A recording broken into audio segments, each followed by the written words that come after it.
நாமும் பேசலாம் இங்கிலீஷ். அட ஆமாங்க, ப்ராக்டிஸ் பண்ணால் நம்ம கூட இங்கிலீஷில் பேசலாம்.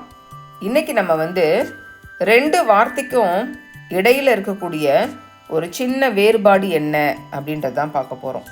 அந்த வார்த்தைகள் என்னென்னு பார்த்தோன்னா கான், பீன். நிறைய இடத்துல நீங்கள் இந்த வார்த்தைகளை கவனிச்சிருப்பீங்க. எழுதும் போதோ பேசும் போதோ படிக்கும் போதோ ஹேஸ் கான் அப்படின்ற வார்த்தையை யூஸ் பண்ணுவோம். அடுத்தது has been. has gone, has been. இந்த gone, been ரெண்டுத்துக்குமே ஒரே மீனிங் தான். ஸ்லைட்டான சேஞ்ச் இருக்குது அந்த மீனிங்கில்.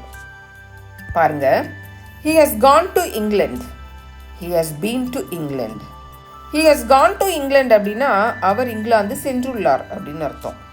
he has been to England அப்படின்னா அவர் இங்கிலாந்து சென்றிருக்கிறார் அப்படின்னு அர்த்தம். இப்போ நம்ம தமிழில் பேசும்பொழுது அவர் இங்கிலாந்து சென்றுள்ளார் அப்படின்னாலும் இங்கிலாந்து சென்றிருக்கிறார் அப்படின்னாலும் ரெண்டும் ஒன்றா தான் தெரியுது இல்லையா? ஆனால் இதுக்குள்ளே இருக்கிற டிஃப்ரென்ஸ் என்ன, வேறுபாடு என்ன அப்படின்றது தான் இன்றைக்கி நம்ம கற்றுக்க போகிறோம்.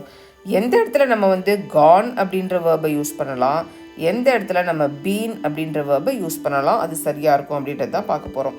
பாருங்கள், he has gone to England, he has been to England. What is the difference? First gone to அப்படின்றத பார்த்துக்கலாம். has gone to. இந்த gone அப்படின்ற வார்த்தையை நம்ம எப்போ யூஸ் பண்ணலாம்? எக்ஸாம்பிள் சென்டென்ஸ் பாருங்க. Jerry has gone to the shop. He will be back in 10 minutes. ஜெரி கடைக்கு சென்றிருக்கிறார். 10 நிமிடத்தில் அவர் திரும்ப வருவார். ஜெரி கடைக்கு சென்றிருக்கிறார், 10 நிமிஷத்தில் அவர் திரும்பி வருவார் அப்படின்னு சொல்லும்போது நம்ம gone அப்படின்ற வேர்பை யூஸ் பண்ணணும். இந்த சென்டென்ஸில் என்ன அர்த்தம் நம்ம பார்க்குறோம் அப்படின்னா, ஜெரி கடையிலேருந்து இன்னும் திரும்ப வரல, கடையில் தான் இருக்கிறார் இன்னும், இல்லையா? ஜெரி கடைக்கு சென்றிருக்கிறார், இன்னும் 10 நிமிஷத்தில் அவர் திரும்பி வருவார் அப்படின்னு சொல்லும் பொழுது ஜெரி இன்னும் கடையிலேருந்து வரல, அவர் இப்போ கடையில் தான் இருக்கிறாரு அப்படின்றதான் நம்ம இதில் மீன் பண்ணுறோம். ஒரு இடத்துக்கு போயிருக்கிறாங்க, அந்த இடத்துலேருந்து இன்னும் திரும்ப வரல, அந்த இடத்துல தான் இருக்கிறாங்க அப்படின்னு சொல்லும் பொழுது நம்ம கான் அப்படின்ற வார்த்தையை யூஸ் பண்ணணும். ஹேஸ் கான் டு அப்படின்னு நம்ம சொல்லணும். இந்த சென்டென்ஸ் பாருங்கள், ஹேஸ் பீன் டுவை எப்போ யூஸ் பண்ணலான்னு கற்றுக்க போகிறோம்.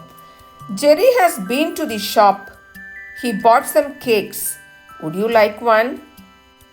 Jerry has been to the shop, he bought some cake.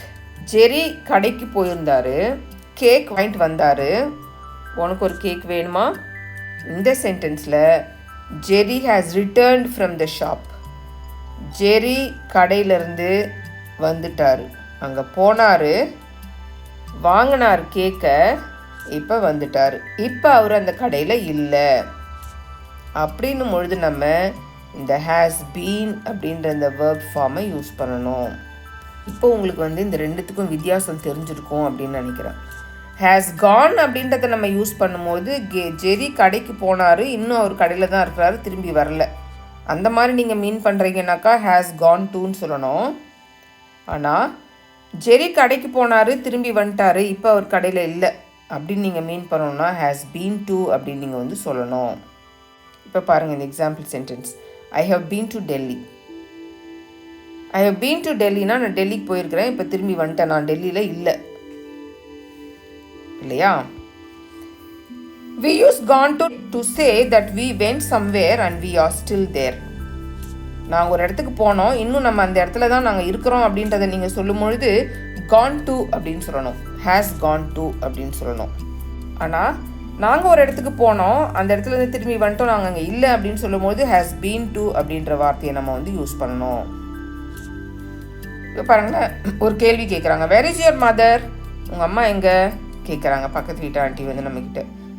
உடனே அந்த பொண்ணு சொல்கிறா, she has gone to the market. அவங்க மார்க்கெட்டுக்கு போயிருக்கிறாங்க. She will be back home soon. சீக்கிரமாக அவங்க வீட்டுக்கு வந்துடுவாங்க. அப்போ அவங்க மார்க்கெட்டுக்கு போயிருக்காங்க, மார்க்கெட்டில் தான் இருக்கிறாங்க, இன்னும் வீட்டுக்கு வரல. மார்க்கெட்டில் இருக்கிறாங்க, மார்க்கெட்டுக்கு போயிருக்கிறாங்க, இன்னும் வீட்டுக்கு வரல, சீக்கிரமாக வீட்டுக்கு வந்துடுவாங்க. அப்போ நம்ம ஹேஸ் கான் அப்படின்னு சொல்லுவோம். மார்க்கெட்டுக்கு போனவங்க வீட்டுக்கு வந்துட்டு இருந்தாக்கா ஹேஸ் பீன் அப்படின்னு சொல்லுவோம். என்ன வியூவர்ஸ், இவ்வளோ நேரம் நம்ம ஹேஸ் கான், ஹேஸ் பீன் இந்த ரெண்டு யூசேஜ்க்கும் மீனிங் என்ன, அதை எப்படி நம்ம சென்டென்ஸில் யூஸ் பண்ணலாம் அப்படின்றத பார்த்தோம் இல்லையா? இந்த வீடியோ உங்களுக்கு பிடிச்சிச்சுன்னா லைக் பண்ணுங்கள், உங்கள் ஃப்ரெண்ட்ஸ்க்கு இதை ஷேர் பண்ணுங்கள். இன்ஃபர்மேட்டிவாக இருக்குது அப்படின்னு நீங்கள் நினச்சிங்கன்னா நம்ம சேனலை சப்ஸ்கிரைப் பண்ணுங்கள். மறந்துடாதீங்க வியூவர்ஸ், ப்ராக்டிஸ் மேக்ஸ் பர்ஃபெக்ட். இங்கிலீஷில் பேசணுன்னாலும் இங்கிலீஷ் கிராமரை கற்றுக்கணுன்னாலும் ப்ராக்டிஸ் ரொம்ப ரொம்ப முக்கியம். இந்த வீடியோவை பார்க்குறதோடு நிறுத்திடாதீங்க.